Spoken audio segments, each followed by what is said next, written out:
Okay, this is part 5 of Erasing Dr. McDougall's Legacy, Dr. Walter Kempner and the Rice Diet. So Dr. Walter Kempner was one of the main mentors of Dr. McDougall. Him and Nathan Pritikin were probably the two most important mentors. It was Dennis Burkitt, though, back in around 1971 that got him started realizing that diet could turn your health around. So you eat the high-fiber diet, as Burkitt spoke about, and your abdominal problems, most of them are all prevented, most of the common ones, okay? And then what Kempner did is he took these people with severe hypertension back in the 1940s, people who were expected to die on average within 5 months, and he routinely reversed their blood pressures, brought them back down to normal from systolics in the 200s. They used to call that malignant hypertension. Okay, and he also found that he was curing all his type 2 diabetics. He was often reversing diabetic retinopathy, hypertensive retinopathy. Is extraordinary. You see their eye grounds on their retinal exam return to normal. Congestive heart failure patients, you see their heart shrink back down to normal. Frank Nealon, who later took over the Rice Diet, him along with Dr. Rosati, he saw patients with pulmonary hypertension getting better. And I'm going to show you a picture of Frank Nealon in a little bit here, but Frank Nealon said it was extraordinary to have trained previously in internal medicine and have experience in endocrinology where the patients never get better, to all of a sudden work with Kempner and all these patients routinely are being cured. That's what you see when you look at the low-fat vegan diet. It's extraordinary with no oil. It's extraordinary. There's nothing like it. It's the most powerful thing in medicine. The reason it's the most powerful thing in medicine is because that's what humans are designed to eat.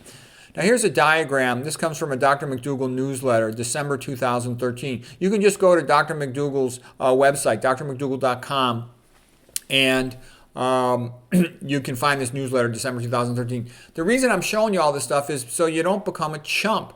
Because all these high-fat phonies, the moderate-fat vegans, I call them, they're really sort of like the vegan version of the Mediterranean diet. They're trying to trick everybody and say, oh, you need all these good fats, and then you need more protein when you get older, all this BS.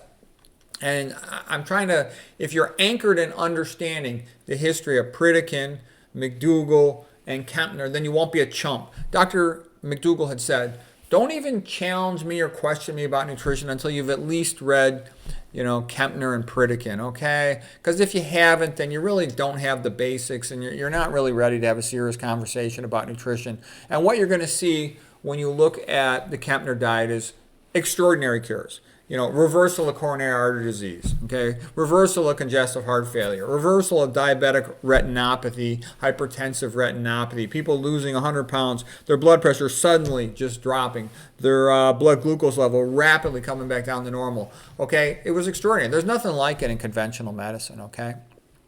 And, the low-fat vegan diet is the only one shown to reverse coronary artery disease. So it's extraordinary. The Blankenhorn studies of reversing atherosclerosis. Whatever fat you ate, the atherosclerosis got worse. It didn't matter what type of fat it was, okay? Pritikin was shown reversal on angiograms of atherosclerosis. McDougall had seen it. Esselstyn had shown it as well. Dr. Ornish had shown it on SPECT scans, okay? So it's extraordinary what this diet can do, and it's because it's what humans are designed to eat. We got our flat teeth, and the whole story. Okay, so anyways, I'm showing you this so that you'll be locked in and strong. You won't be mentally weak. You won't cave in whenever somebody says, oh, you need to eat the latest BS, good fat or something. All right, so anyways, I'll show you a couple more slides, and then I'll give you the link to the video. It's a long interview between Dr. Nealon, who took over the Rice Diet, and Dr. McDougall. It's a great interview. Let me just get myself in the corner. This is just a picture of the Rice houses. The people would go to the Rice houses, and they would all sit together at the tables and talk to each other. They'd all have to weigh in front of each other. It was a public weigh-in. The people who lost over 100 pounds had their picture on the wall. They'd write their blood pressure on the wall. So it was very public, okay? And Kempner was a little bit rough with the patients. He said, look, if you don't want to follow the diet, go home, get out of here, don't come back, okay? This is for serious people who want to get better, okay? And Kempner would also expect them to follow the diet, just like he said. He's like, look, I know this diet works. I don't know if you make changes to it. I don't know if it's going to work. When you're here, just do the diet, okay? Okay, and that's, again, what it was. It was rice, white rice, fruits and fruit juices, and a multivitamin. And then for patients who needed to gain weight, he'd give them table sugar, and that's it. He wanted, to get protein as low as possible because protein's bad for the kidney. He wanted to get fat as low as possible because fat causes hypertension and it also causes diabetes. Okay, he wanted sodium as low as possible because sodium also causes high blood pressure. Okay, and high blood pressure leads to atherosclerosis and it's bad for the kidneys. Okay, here's a picture of Walter Kempner, and again, he sort of made Duke University a famous place. There was no dialysis back in those days. There weren't any good antihypertensive medications back in the 1940s. So people would fly from all over, the USA, including from other countries, to be treated by Dr. Kempner. Okay, lots of celebrities went to him back in the day. Okay, and he noticed all kinds of incredible things. He was also curing psoriasis patients. Okay.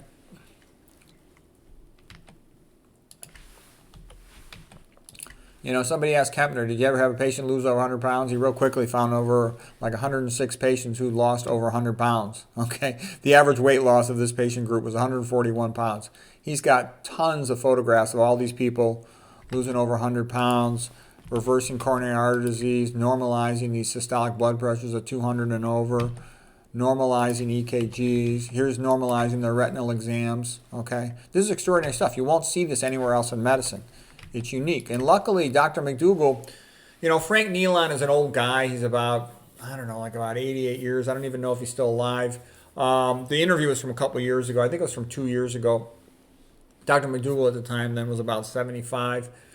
And here's EKGs being reversed. So Frank Nealon had the books of Dr. Kempner, and he gave them to Dr. McDougall, who then had them scanned into a computer, so they're now available. If you go to Dr. McDougall's website, drmcdougall.com, you can see the Kempner books. The first one's like in German largely, so you won't be able to read it unless you speak German. The second one's in English, though, and you can read it, and it's excellent. It's really worth reading.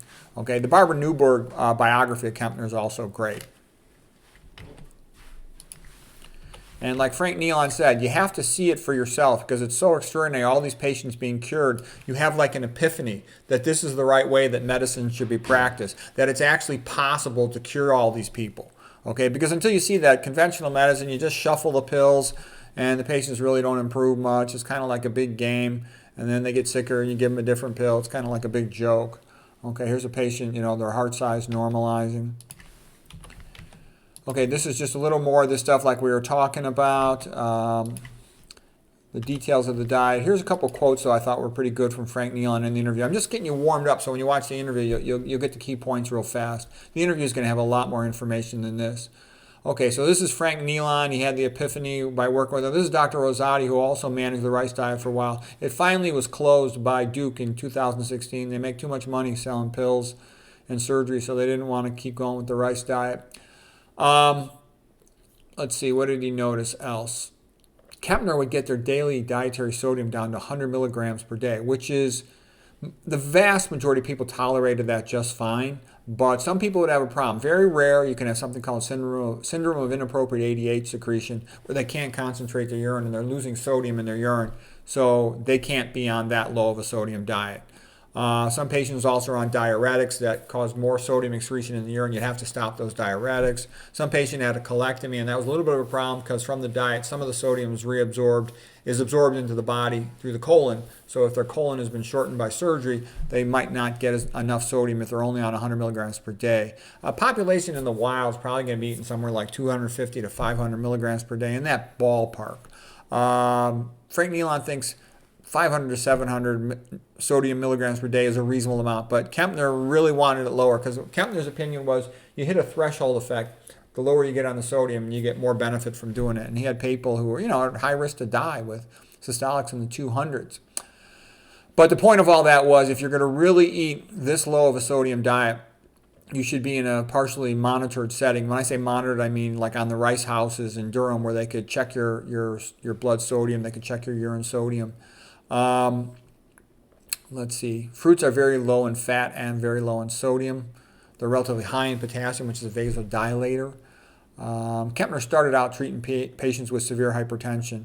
And he would, once you put them on the Kempner diet, their blood pressure just drops like a rock. You got to get them, nowadays, you got to make sure you get them off their hypertensive meds real quickly. Same thing with their blood sugars. They just drop like a rock. So you got to get them off their diabetic meds real quickly. And this just goes to show you what a joke it is treating with pills. When you can drop people's blood pressure like a rock and drop their blood sugars like a rock with diet, why mess around with a pill that you have to pay for and take every day of the rest of your life and go to the pharmacy? It's stupid.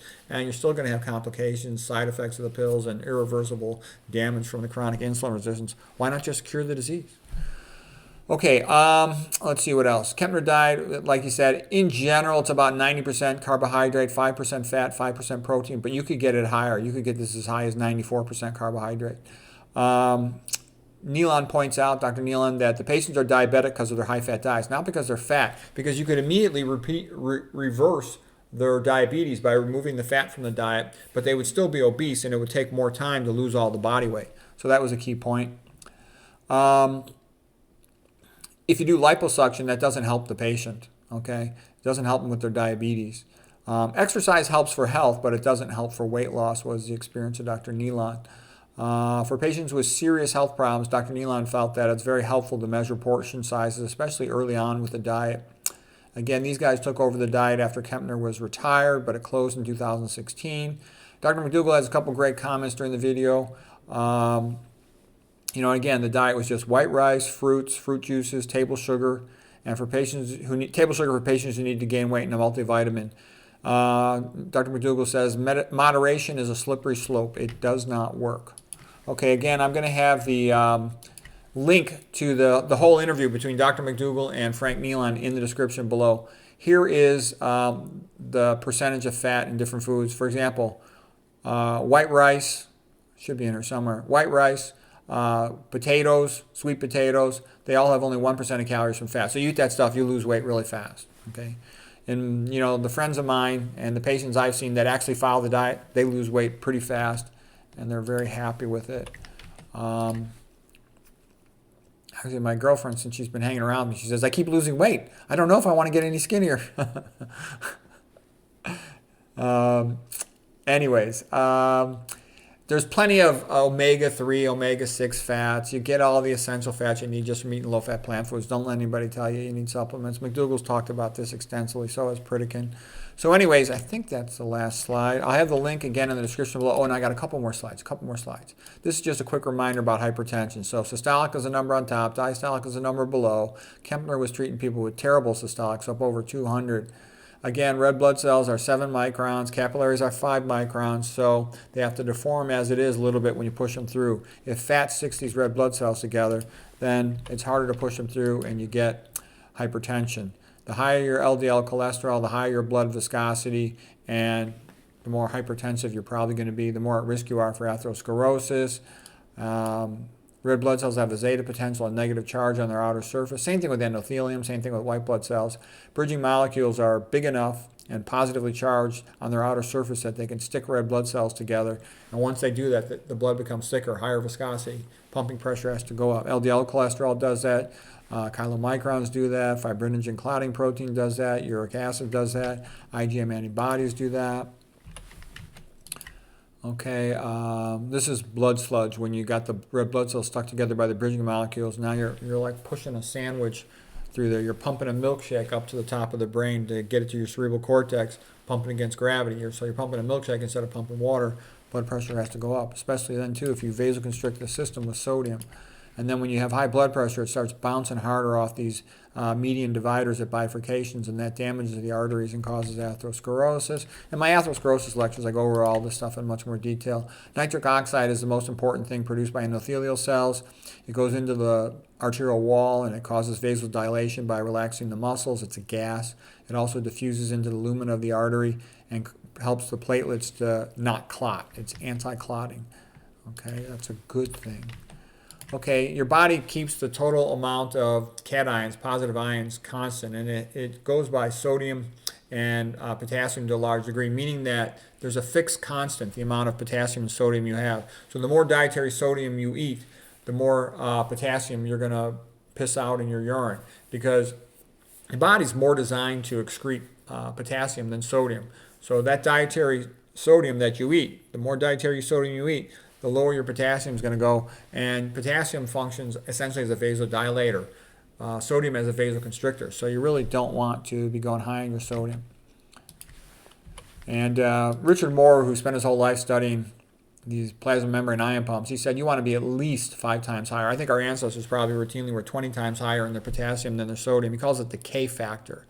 If you can at least keep your K factor above 5, you probably won't have a problem with hypertension if you keep it lifelong. If you've already been hypertensive for a while, you probably lost the Wink-Kessel effect in your ascending thoracic aorta, and you got other arteries that are calcified, less functional. So you want to get your ratio higher, But anyways, probably at a minimum, I would say probably keep it at least 10. Anyways, there it is, the K factor. Okay, and that's all I got. I'll have the link in the description below to the interview between Frank Nealon of the Rice Diet, who took over from Kempner, with Dr. McDougall. It's a great interview. It's very useful. It's very insightful. And once you see these things, you'll understand why you want to be low fat.